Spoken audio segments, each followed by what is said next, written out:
I want everyone, while we're waiting, to put in the chat, I want you to rate your shampoo experience on a scale from 1 to 10. 10 being you are the most amazing shampooer that ever existed.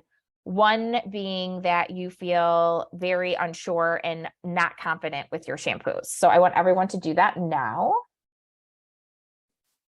And then we're going to jump into today's session. I want to touch base on some of the content that we have going on for this week. So we already touched base quite a bit on social media last week, and we discussed how social media really is not an option. I have been doing some research and listening to some podcasts, and I've gotten some interesting information about the paid for blue check mark, which I am testing, by the way, now. 7.5, 5, 7, 8. Awesome. I also want you to add in the chat, since this is a sharing group, what makes your shampoo experience unique and amazing? Like, what is like the little finishing touches or details you put into the shampoo experience, which you believe makes it an incredible experience for your clients?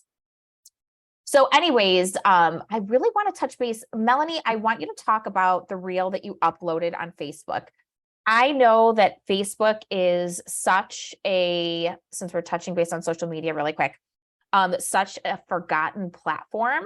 So Melanie, will you share your experience about uploading your reel, how many views you've gotten, and the response you've gotten from clients who have contacted you? Yeah, so Patricia and I made one of those like consultation reels about a week or 2 ago. And I feel like whenever I'm doing like more personal videos, I feel like those always get more engagement.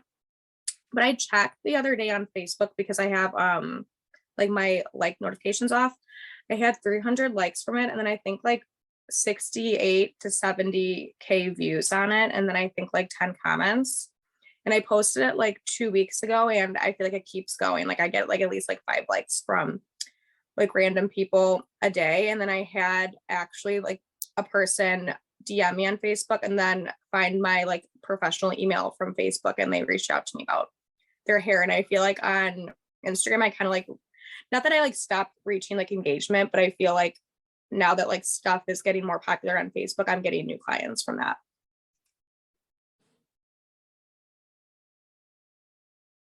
Oh, Patty, I think you're muted. Thank you. 68,000 views, almost 70,000 views, and contacted by a client and 300 likes. That's incredible. That's great reach. Melanie, did Facebook go ahead. start to like pay you for? Yeah, so I got like, I think monetized. That's what they like call it. So I got that like off of one of my reels. I think you have for Facebook. I don't know how it is for Instagram. You have to hit 10K, I think, for them to monetize you. And then I like checked. It's not, I don't get like the payout yet because I think I only make like $8 a month. But yeah, I think if you hit a certain number of views or likes on like your reels on Facebook, you can get monetized. It's kind of like how the Instagram one is. Yeah, I love that. So Facebook is not dead. As I was saying, I've been kind of researching the blue check mark. So I think what's going to happen with Instagram, I was listening to some podcasts. I listened to the PATRICIA podcast, and she talked about the blue check mark, and I've just kind of been doing some research. So I actually signed up for it because I'm like, what is this? I always like to test anything social media, especially when it's new and it's an opportunity for me. So with the blue check mark, what essentially it is, it's supposed to protect your account, but it is also supposed to, help with your reach. So I think what's going to happen, and this is something that Britt Siva shared in her podcast. If you have not listened to it, I highly recommend to go over to her podcast and listen to this episode. Essentially, what she's saying is that if you aren't going to pay for verification on Instagram, that's essentially like you are not going to be able to receive the reach that you currently have. Also something that is really interesting, it's Britt Siva's podcast. It's the Thriving Stylist. I can't recall what the name of the episode is. It's like really new. So it's at the very top. So it'll say verification, checkmark verification, I think. So what else she's saying is that businesses are not allowed to get this verification. And the reason why she says they're rolling this out is because paid ads for businesses are way down and Meta is losing an insane amount of money. So it essentially is a money grab because people are no longer paying for Instagram ads or Facebook ads because they're not getting the same results that they were because the reach has changed and the algorithm has changed. So essentially what it's doing is it's pushing businesses to go for paid ads again so that they can gain their reach, and that it's going to force people to do the blue verification so that you can actually get reach on the platform. So I thought that was pretty fascinating. I think she said there were, I forgot how many people on Instagram, but if 80 million or something, she said that if everyone paid for the actual verification, that it would end up being like over like hundreds of millions of dollars. So essentially they're just trying to make money. So I think that exploring other platforms, going back to Facebook and testing and trying things. I know people don't like Facebook. It doesn't matter if you like it or you don't. That's not what matters. What matters is that you're marketing your business and you're reaching people that you might not have reached on the Instagram platform. Okay. So I want to touch base on the mindset aspect of today or this week's session. Has anyone had the opportunity to watch the mindset portion of this week's training? If you have, please share your aha moment in the chat box. I would love to hear that. But essentially the only thing, and we're only going to touch base on this for a minute before we go into our technical training. Essentially, the only thing that's going to hold you back from your success is you. Fear of failure, fear of success, fear of judgment. These are all things that keep you from pushing forward. So when we understand that fear is not our friends, and we can utilize fear to really highlight the areas that really need to be focused on. If you are really scared in an area, that usually means it's an opportunity for growth. And there's an opportunity there to really excel and push forward. So fear is like a spotlight for an area that you can experience fulfillment and find growth in your business. So I want everyone to really take time this week to really evaluate what scares you. And what are you holding back from doing, but you really want to do? And we're going to try to push forward with those things throughout the next 12 weeks so you can really start seeing success in your business. You can't get the same results by doing the same thing. It's just not going to happen. The only way you can get different results in your business is when you try different techniques, try different things, so you can actually test them and then see if they give you a result that is different than what you're currently experiencing. And usually areas that you're afraid to put yourself out there, or areas that bring a little bit of fear in you or make your, you get those butterflies in your belly, those are usually the areas that you need to focus on. Okay. So we are going to go into today's session. I just want to read everyone's experience enhancers that they shared in the chat, that you all shared in the chat. So Lainey says she tries to slow down and make it last. Jules says massage and nice pressure the whole shampoo with a neck massage. There was another person who said I offer a scalp and neck massage focusing on the high tension points. If they are interested, I always finish with a hot towel and essential oils. Love that. I slow down with a head massage at the end of my shampoos, but I've been having trouble getting used to the shampoo basin attached to the wall and having color stains on client's scalp. Yes, these are all great ads. Okay, so first we are going to talk about the most common problems when it comes to shampooing. So first and foremost, I just want to say that shampooing is more than just getting the client prepped for their service. It's more than just removing color from their scalp. This essentially is the most exciting and client's favorite part of the entire experience. We have to remember that a lot of people that are sitting in our chair, they're working moms. Some are just, single people who, are really busy, and we have to remember that the hair experience sometimes is the only time that people actually take for themselves. People aren't looking for a quick and easy. I mean, some people are, but the type of experience we like to have at our salon, they're not looking for just like a get in, get out.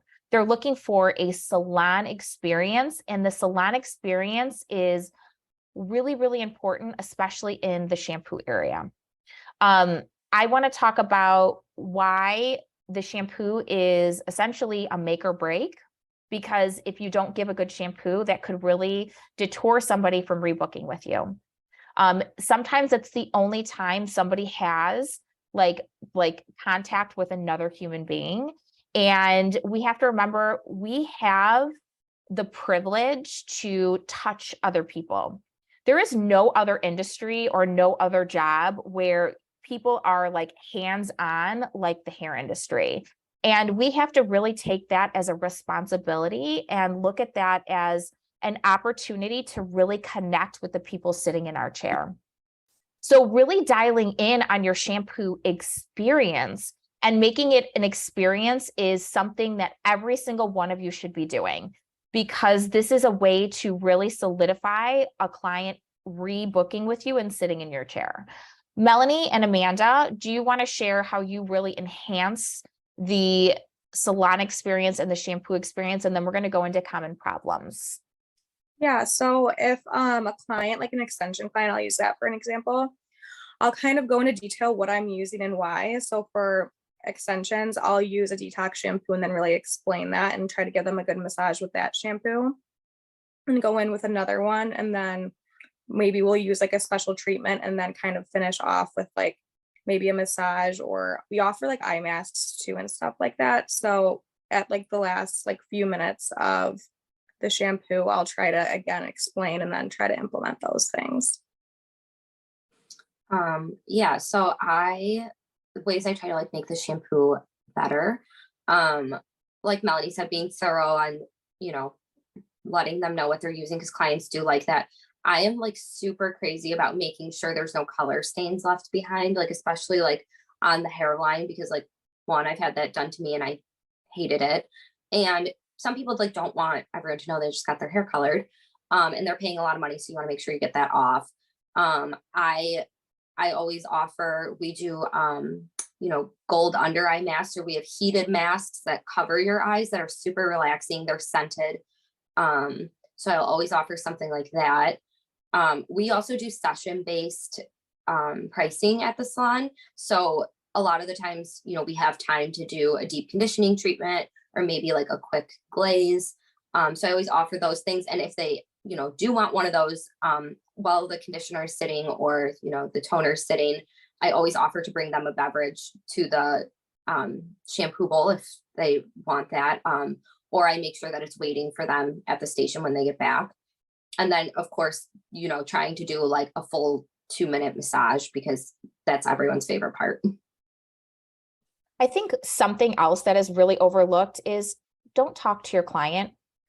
Make sure you're silent during the experience so they can actually relax and enjoy the experience. I know as stylists, we feel the urge to continually talk to our clients to create that connection. We feel like it's part of our job, but during the shampoo experience, you should be silent. Unless you're explaining what you're using, or unless the person actually getting shampoo is engaging with you and asking you questions, I would not really talk to your client during this time, because that's going to allow them to really like take in all of the sensory things that you're doing for them. If you're using essential oils, if you're using a hot towel. We have heated eye masks at my salon. We have gold under eye masks. I think that's something that is also one thing that like clients absolutely love. Warm towels, really making sure that your massage is on point. I can tell you that most people think that they do an amazing shampoo, and they don't.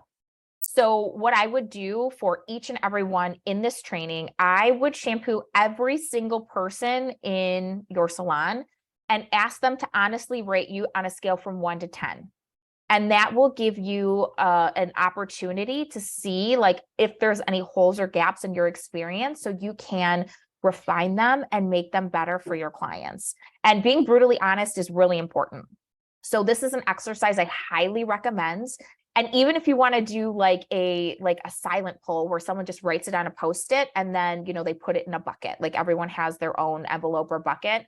So that way you can get an honest feedback so that you can truly understand where your shampoo experience lies. I'm telling you, if you master your experience at the shampoo bowl, you will incredibly make your retention so much better. It's one of the most important parts of the hair experience overall. So some common things that can go wrong with the shampoo experience. And I think number one is really common for people who are new behind the chair or new to shampooing.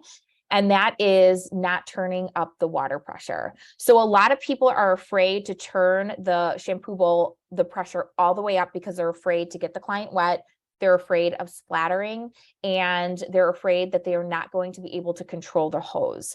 But putting the water pressure up all the way is something that is crucial to the experience.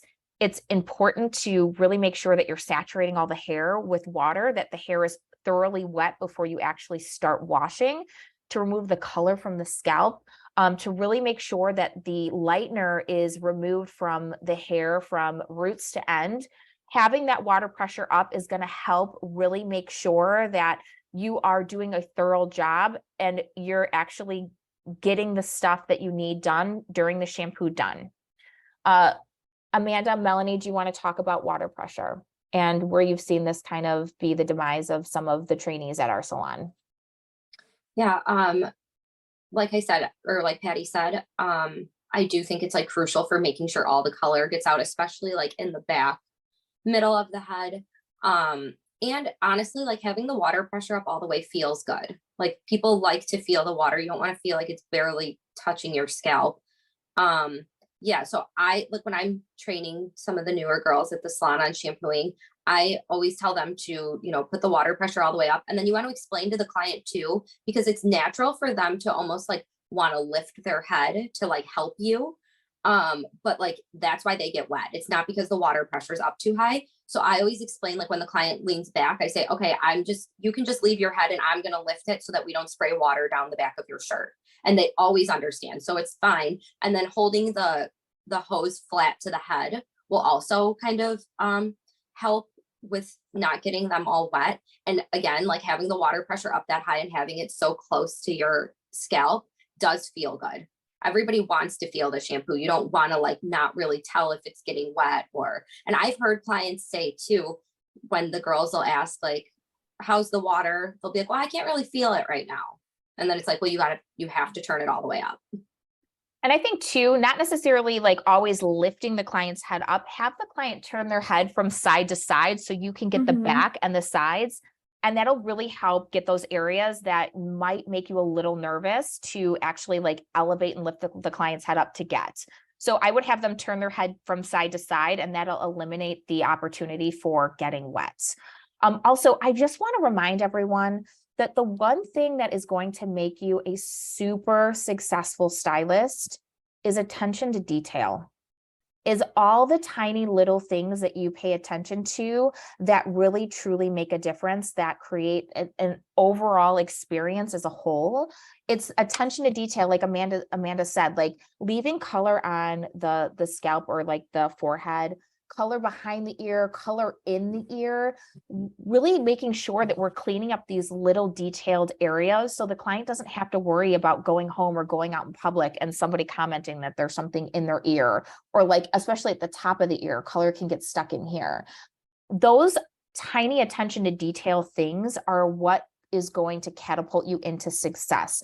Because to be honest, a lot of people just don't care to look at the little details. Melanie, do you want to share your thoughts about water pressure? Yeah, so I feel like when a lot of people are starting out, and for myself, turning the water up all the way and then lifting the head. So I liked what you said, having them turn that way, both ways first, because I feel like that really sets you up before you kind of have to do that.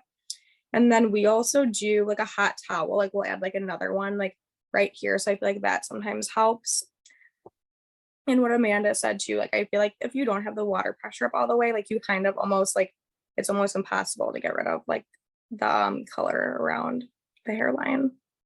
I think too, communicating with your clients, asking their comfort level, asking them if the pressure that you're placing on their scalp with the massage is good.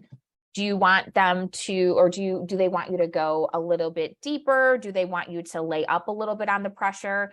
Really communicating with them, not really having conversation, but asking questions is going to help you gauge where you can improve with your shampoos, and understanding that every single guest is going to be different. And keeping notes in your client files. If somebody has a sensitive head, put that in the notes. If somebody is really crazy about getting color stains on their skin, put that in their notes. And then make sure that you read the client notes before the clients come into the salon, so you can really prepare for your day and really prepare for the individual guest experience. If somebody likes cold water, some people love cold water, some people love really, really hot water. These are all things that we should be asking the client, so we can start the client profile and having a client profile for every part of the experience. The consultation, during the appointment, the shampoo experiencing, the finishing touches, all the things that the clients don't like, compile that information. So when the client comes in for their next appointment, during their conversation, you can reiterate the things that they told you last time. And that's really impactful and powerful. I remember last time you told me when we were doing your shampoo that you really enjoy cold water. Does that still apply for today? And they'll be like, oh, wow, you remembered that. You really remembered that about me. Yeah, please, can we do cold water today? So these are the detailed things that I'm talking about that really create an experience. It's like all of the things compiled to create this amazing client experience that can be duplicated over time, because you put a system in place and because you are taking notes and you're really treating your career like a career. Every single little detail should be accounted for. Okay. So not scrubbing enough, which means you're leaving color or, Wait, Patty, oh yeah. really quick, somebody put in the chat, what if your salon doesn't have enough water pressure or the water tends to be cold? You know what I highly recommend? Eco Heads. It is like the best investment ever. It gives, it takes the amount of water you use, it brings it down, and it creates water pressure because of the way that the actual like hose is created. And if you just work what you got to work with. So if you don't have water pressure, that's just part of the salon. But that's something also that you can communicate with the clients. And cold most of the time, then that's something that should be fixed. So if you need to, like replace your hot water tank, then you replace your hot water tank. That's something that is part of the client experience. I mean, if a salon is busy, it's natural for salons to run out of hot water, unfortunately, but finding a solution for the problem so that you do retain those clients, because those little things really do add up and make a difference. Anything else? I love Eco Heads though. They really have transformed our shampoo bowls, because we didn't really have great water pressure either. You can even look into other hose options to see if there's something that can create a better water pressure for you. And underneath the shampoo bowls, there are two knobs. One is for hot water, one is for cold water. Make sure that those are set properly. If those aren't opened up all the way, it's going to affect your water pressure and it's going to affect the temperature of your water. So making sure that those two valves are properly set is something that you can check if this is an issue that you're having in your salon. A lot of people don't understand that you can control the hot water and cold water with the two valves, and it goes unlooked. So you think that there's an issue when in reality, it's just because those two valves aren't set properly. And because it's how you turn off the water at the bowl. So everyone should have those. Okay, on to the next. So not scrubbing enough. So not rinsing out the color, not taking the color off the scalp, not rinsing conditioner all the way. These are all things that you need to do. Sometimes we try to rush through the shampoo experience because we're running behind. And leaving these little things left in a way that aren't going to set us up to look as a professional is something that we really have to be conscious and aware of. Another issue, which we talked about previously, is getting the client wet. So my recommendation for that is having the client turn their head. There is a backwards bib, it's called, it's by Framar. It's a little plastic like shield, and you literally tie it around the neck, and you can put it on the back of the client. That's going to keep the client from getting wet. I highly recommend those for any salon owners or any stylists who are working on their shampoo, or even for color services, they're great. And that's going to keep your client dry, and it's going to keep the experience in the way that you want, because you're not going to be getting them wet. Amanda and Melanie, what recommendations do you have for getting clients from getting clients wet? I like what Amanda said, like telling them like not to lift their head up, or just like relax, and we'll adjust you if we need to lift your head. And then I haven't tried the plastic bib that you said. I actually do want to try that, but I just make sure that their towel that I put on before I put their cape on is still on, and then the additional towel that we put on before we shampoo. I feel like that usually helps me, having 2 towels on. Yeah, I would say caping them properly, doing a towel underneath, put the cape on, put a second towel over. Another thing too that I feel like people do all the time, and I don't know why, is like when they go to sit in the shampoo bowl, they just sit down and then they lean back. I always like make sure to ask them if they can scoot like their butt all the way to the back of the chair, and then lean back, because then they're more in the bowl, instead of, you know, when they're further up on the chair and they lean back, like their head is still in it, but there's a bit of a gap. You're supposed to like fit more snug under it. I also have like an older woman that I do on Fridays, and she's just like really, really tiny. So I like utilize the booster seat for her, because if I don't, she gets soaked. So knowing those things. And then, yeah, I love the backwards bib, especially if like you're doing like a really messy color service and you don't want to get like color on their shirt. Or I like it too if they have like a really low hairline in the back, because you have to get the color off of that, and it's easy for it then to go down the shirt or to stain the shirt. So using the plastic bibs is awesome. Also, if you do get a client wet, please change their towel and their cape. There's nothing worse than, after the shampoo experience, bringing them back to the chair and them still having damp things on. That's really not going to make for an experience. So if you do get them wet, if you feel that the towel is even wet at the top, take that towel off, put a new one on, recape them if you have to. Another thing too is when we're drying them and we're wringing out the hair, please be gentle. Especially with freshly lightened hair, you have to remember freshly lightened hair is very fragile. So really roughing that up with a towel or squeezing too tight, one, can be really uncomfortable for a lot of people. You can also create unnecessary damage. Okay, so that's something that you should also take into consideration, making sure that you can get as much water out of the hair as possible, so the water isn't dripping on their face when they're sitting or dripping down their back, because that's also something that really irritates clients. I want to touch base too on stopping oxidation. So when we lighten somebody's hair, if we do not stop the oxidation, that means that we're bringing the hair back to the proper pH. We're removing all of the chemicals out of the hair.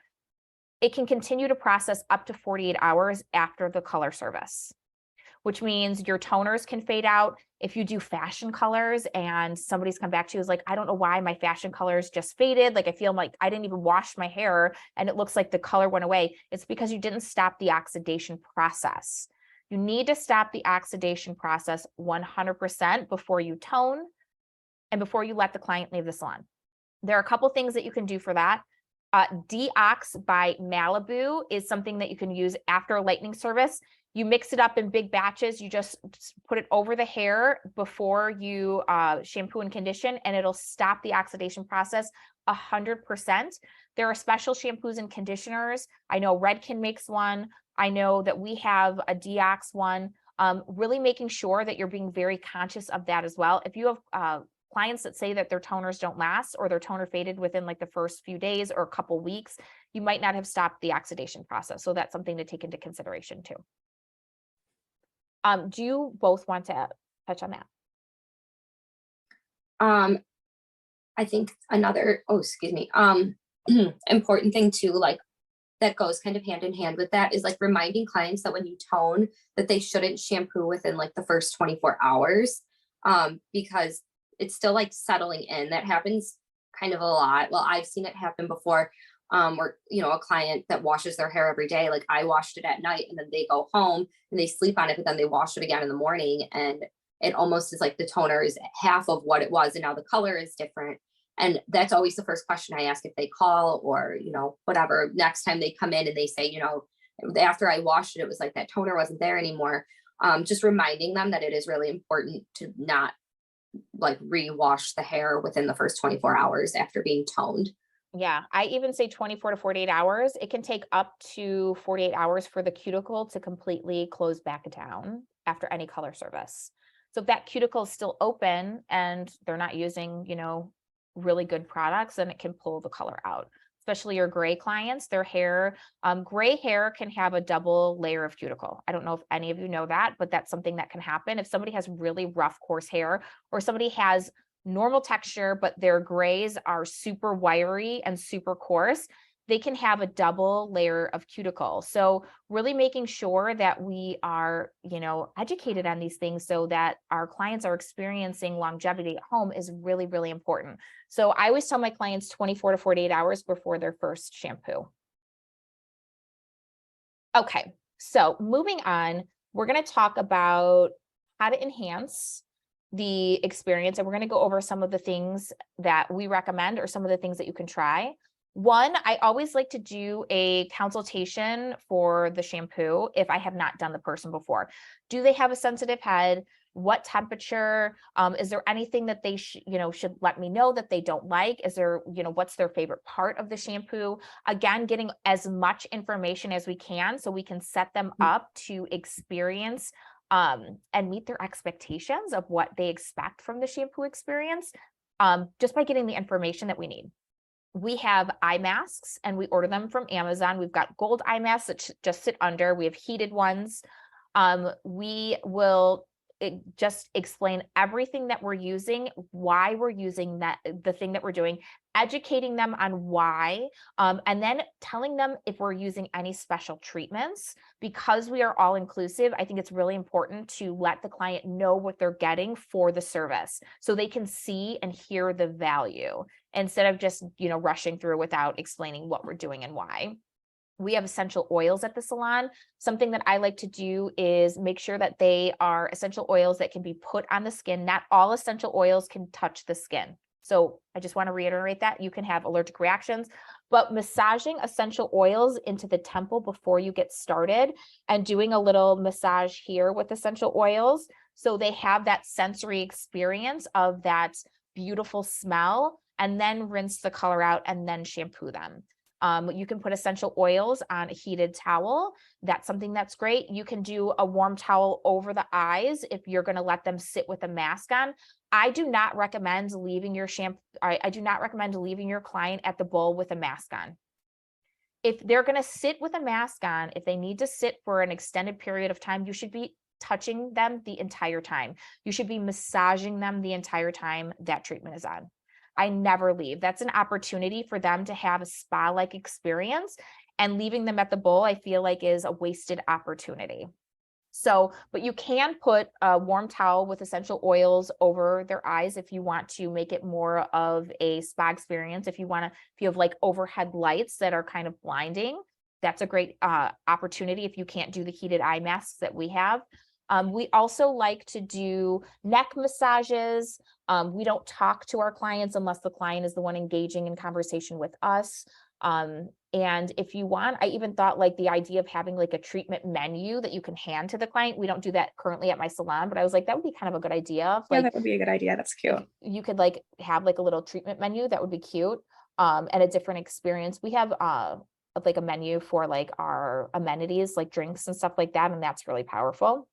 How do you both enhance your shampoo experience to really kind of make it amazing for clients?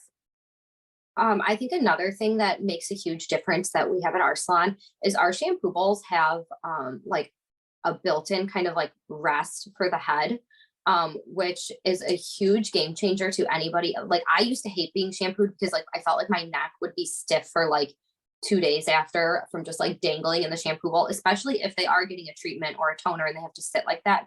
for an extended period of time. If your shampoo bowls like don't have like the built-in ones, I know there's one called the headbed.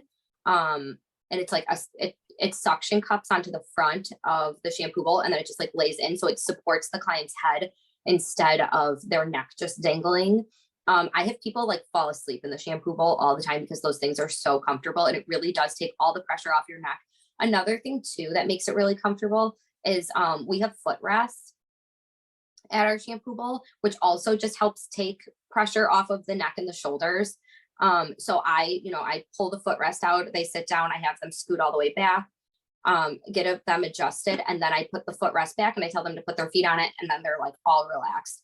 But yes, definitely utilizing the things that make it more relaxing. Sometimes too, like with the essential oils, I'll even like put a little bit of them like on my wrist, and I'll have the clients close their eyes and just take like a deep breath in and out like a couple times before we start the shampoo, because I feel like that's a great way to really get them to relax and like unwind before everything else. Yeah, I like to do kind of like what Patty was saying. I'll explain what treatment I'm doing, and then if the treatment's sitting for like 10 minutes, I'll try to do like, I'll even like count. I'll do like a couple minute like massage, like a 1 to 3 minute. I feel like for me personally, like I feel like if I do like a 10-minute massage, I feel like I'm doing the same thing over, but I'll actually like count and do like a decent amount of time massage. Now, if you're doing time-based pricing or session pricing in your salon and you finish quickly with your services, people always want to end the service early. Don't. Take a longer time at the shampoo bowl. You should know how much time is needed for each portion of the service to be on time. So for me, like I know if I have a 2-hour lightning service, that gives me 30 minutes to foil. That gives me 30 to 45 minutes to process. And then I have the rest to shampoo and do like a quick blow dry. So if I finish early, like if I'm only going to do like foils here and here, and that leaves me with 15 extra minutes, and I'm going to take advantage of that at the shampoo bowl so that I'm taking up all of the time that is needed to fill up the space that the client has booked with me. So really making sure that you are really taking advantage of the time that you have with each client. I think too, there was something that I wanted to touch base on. I was like, oh, I need to talk about this. Oh, music. This is not a popular opinion for stylists. I do not let my stylist choose the music in my salon. I just don't. I choose the music in my salon to create the experience for the client. I can't even tell you how many people comment on our playlist, because it's all about all of the sensory opportunities you have in your space. Sight, touch, sound, smell. These are all things that kind of create the overall experience with your guest. So if you are shampooing and there's like rap or like weird country playing, that's not really going to create an amazing experience, right? We want to make sure that all of the things flow together to really relax the client and to really make sure that we, again, are creating an experience. So we have preferred playlists at the salon that I have the stylist play, and it's just really to set the tone and the mood for the guest experience. Do either of you want to touch base on that? Yeah, our playlist is great. People do always comment on it. And Yeah, like, it's not just one playlist. So it's not like we're listening to the same 50 songs nonstop. We do have like a variety to choose from. Also, we use like little Google speakers that are kind of around the salon, which are nice because, towards the front of the salon, we can have that one a little bit louder. And the one by the shampoo bowls, we keep a little bit softer because we want it to be relaxed. Like we don't want them to be, deafened by music while they're trying to relax. Okay. Now we're going to go and we're going to talk about, I want to talk about timing, and then we're going to talk about shampooing extensions. So your timing needs to be really spot on for the entire service. So obviously we have clients, one of the biggest pet peeve for clients is not running on time. So you really need to make sure, again, I touched base on this earlier, that each section and portion of your client experience is dialed in. we don't want to rush through the shampoo. And that's kind of what has a tendency to happen. You will go over on time for the technical portion of the guest experience, and then that part of the experience suffers. And to be honest, that's when your career suffers. So you need to make sure that your timing is spot on. You need to make sure that you stay on time. If you can't stay on time, that's a big problem, because clients now more than ever value their time. If you say you're going to be here for 2 hours and they're there for 3 hours, that's a problem, because people have children, they hire babysitters, they have appointments, they have to go to work, they have responsibilities at home. A lot of people have their days and times really dialed in. So if you don't have your timing dialed in, that's something that you really need to work on. I have an Apple Watch. I literally set it for, and I've been doing hair for 20 years. I set it for every single portion of the service. So if I have a 2-hour lightning service, like that's like a really short window, right? For like all the things like toning and everything. So if I have a 2-hour lightning service, I know that my foiling portion has to be like 20, maybe 30 minutes, depending on the level of the client, right? Because their processing time has to be in there. Their toning time has to be in there. So you need to really, again, prepare for your day, prepare for each client experience. If you have a client that is a level 4 and they want to be lifted to like a 10, then they're going to have to sit for a long time for processing. So that means you may only have 15 minutes to foil them, or they need to extend their time, or they need to reschedule for a longer time, right? So this is why the pre-appointment is so important. The pre-appointment is important because you can see what they're starting with, you can see what their end goal is, and then you can see if they booked the proper amount of time so that you can be successful with your technical, with the client experience overall, and the end result. What timing recommendations do both of you have? Because you guys both stay on time, and Amanda, you're like a super speed. Yeah. Like you said, I look ahead and I like to do the pre-appointments, and I'm just like very like good at communication with my clients of the time they booked. And then I go over that in the beginning when they get there. Like if they were looking for something more and I have the time, like I will let them know that, like, we can do that, but it might take another half hour or another hour. Communicating it, like they're going to be okay. But if I just don't say anything and I act like we're going to get it done in 2 hours and then we don't, it often, you can feel tension over it.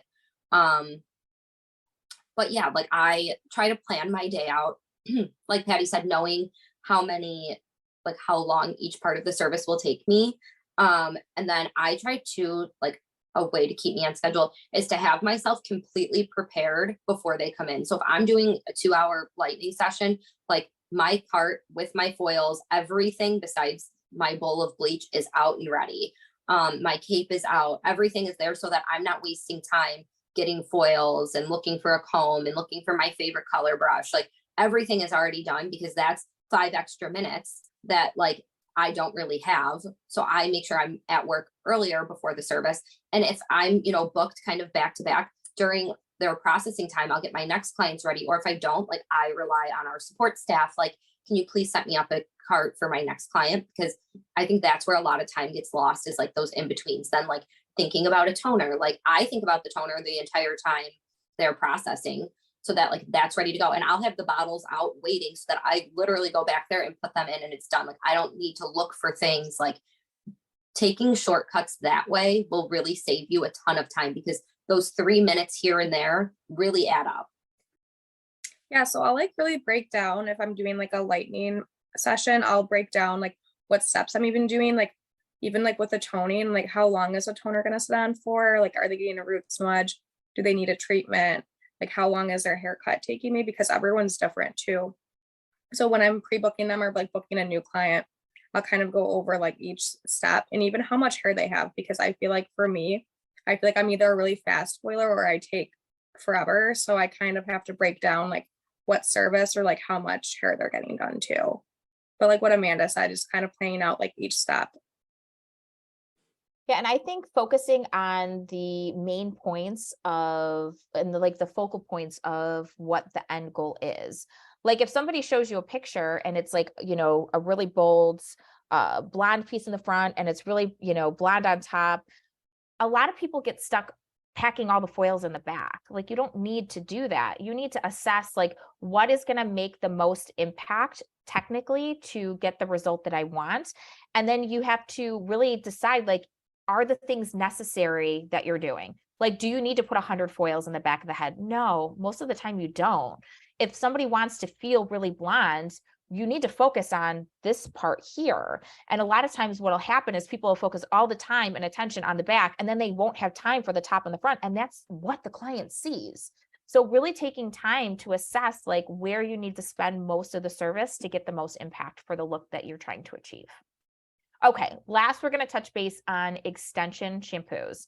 So shampooing extensions can feel a little intimidating, and you have to really make sure that when you are shampooing with somebody with extensions, that you are really being careful for tension and that you're really thoroughly cleaning in between the rows or the sections or whatever type of extension that they have. Freshly installed extensions, there's going to be a lot of tension on the hair, so you need to be more gentle with your shampooing. And you have to make sure that, again, you are openly communicating with the client to make sure that you are not hurting them during the process. I know when my extensions are fresh and somebody shampoos me, like sometimes it's painful and I'm like, this really hurts. So you really have to really communicate with your guest. Melanie, what are your recommendations, and Amanda, for shampooing clients with extensions? So I like to go over again, like I'll do a detox shampoo because if you're wearing extensions, you're probably not washing as often as you were before. So I like to do a detox shampoo first, and then I'll explain that to them. And then you need to make sure that you're adding moisture back into the hair. So then moisturizing products after that. So moisturizing shampoo. And then I kind of go over ways on how to get in between the rows. Like for us, obviously, if we're shampooing them, it's easier for us to get in between the rows. But with them, I'll kind of go over ways for them to do it at home that would be easier. So just educating while I'm doing that. And then doing a massage with like a moisturizing conditioner. And I feel like the extensions they don't need a treatment every time, obviously, but I feel like when they're in our chair, kind of going over ways to moisturize the hair. So that's a good way of doing it. And then implementing like a head massage so they get that client experience then too. I agree with what Melanie said, especially if they're new to extensions. That's something I keep in mind, and I will plan out extra time for their shampoo so that I have time to educate them on the proper ways to wash it, because sometimes people don't know that you're supposed to wash like in between the rows. So like I like to that's like the one shampoo I really do kind of like talk during a lot, because I want to make sure they're doing it right. Sometimes I will like use a clip, like just a regular clip, to show them like, it's easier at home if you clip your rows up, like, you clip the top row up and you focus on the bottom one and then you let it down and do whatever. I also talk about like how important it is to make sure you're rinsing, because sometimes soap, shampoo or conditioner, either one, honestly, can get so caught like in between the wefts or like right at the scalp. And then they're irritated because it's itchy. They just didn't get it out all the way. The hair looks oily. I like to educate them too about, when it comes to the extensions, you can bring the conditioner like up higher. Some people like don't know that, and like you want to keep the hair moisturized all the way through. And then a huge one for me with shampooing extensions is they are so heavy and they hold so much water. So like making sure I'm getting as much of that water out at the end as possible before I bring them over, because there's nothing worse than when you have a full head of extensions and somebody just like kind of brings you out and then you're sitting at the chair while they're like putting products in and you're dripping all over yourself. And yeah, it's just uncomfortable and they're heavy. So like just trying to make sure, I always try to wrap the hair nicely in a towel so that it avoids dripping all over them. And then, yeah, the same things that we would do with all the other shampoos, like the head massage and making everything comfortable for them. Okay, so we are going to open up the floor for conversation, for any questions, any aha moments, if anyone wants to share, before we end today's session. If not, no big deal. Okay, cool. Let's see, we'll give a couple more minutes just in case someone's typing something in the chat. And then we will focus on the blowout next week and go over the curriculum for next week. If any of you have questions, please utilize the band group. It's there for support. There's no such thing as a stupid question. There is no such thing as not important. Any sort of support that you need is necessary for your growth. So please utilize the group as much as you can to really enhance your career. That's why we're here to help all of you. So any last words or recommendations, Amanda and Melanie, before we end today's session? No? Okay, cool. All right, so we will be seeing all of you soon, and enjoy the rest of your day.